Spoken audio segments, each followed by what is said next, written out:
serbisyong kasangbahay, maaari na ngayong sumailalim sa operasyon si Baby Monay na may end-stage liver disease. Narito ang serbisyong kasangbahay update ni Jun Soriao. Araw ng Martes nang lumapit si Nanay Lavinia sa programang Serbisyong Kasangbahay ni Mr. Public Service Kuya Daniel Razon upang manawagan ng tulong para sa 2 taong gulang na anak na may biliary atresia. Nasa end stage na po siya nung liver disease, yung nasa cirrhosis na po siya. Pang-4 o pang-5 ICU instance na po since April nitong year lang po.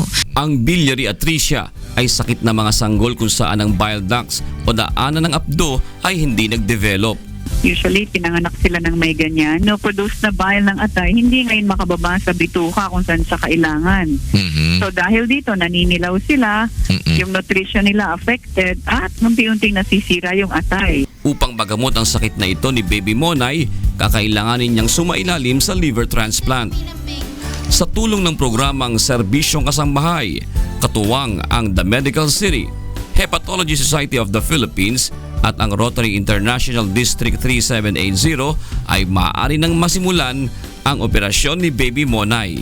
Nakita niyo naman siguro problema ni Baby Monay. Ano ba ang ating share dito kay Baby Monay? Ang isa po sa aming miyembro ng Rotary na ngayon po ay isa ng congresswoman. Okay, ay makakatulong po siya ng malaki para po madagdagan yung benepisyo or yung request po niya para doon sa pinakailangan na halaga para po doon sa natitirang kailangan pa po ni Baby. Ako po ay with the Medical City. Meron kaming liver transplant program doon. So makakatulong kami sa mga sanggol na kagaya ni Baby Monay. Offer ay matingnan yung bata, masuri, para malaman namin kung kailangan talaga, is it too early, too late, at kung kailangan is tulungan sila kung paano makarating sa liver transplant.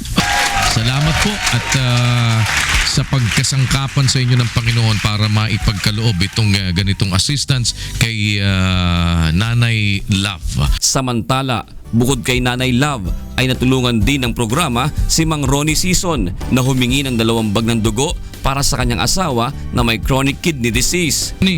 Sige, at sa awa ng tulong ng Panginoon, yung iyong request na 2 bag ng dugo ay may pagkakaloob na sa iyo, ha? Maraming salamat po, Kuya. Ang programang Serbisyong Kasangbahay ay mapapanood tuwing Lunes hanggang Biyernes sa ganap na alas 4:30 hanggang alas 5:30 ng hapon.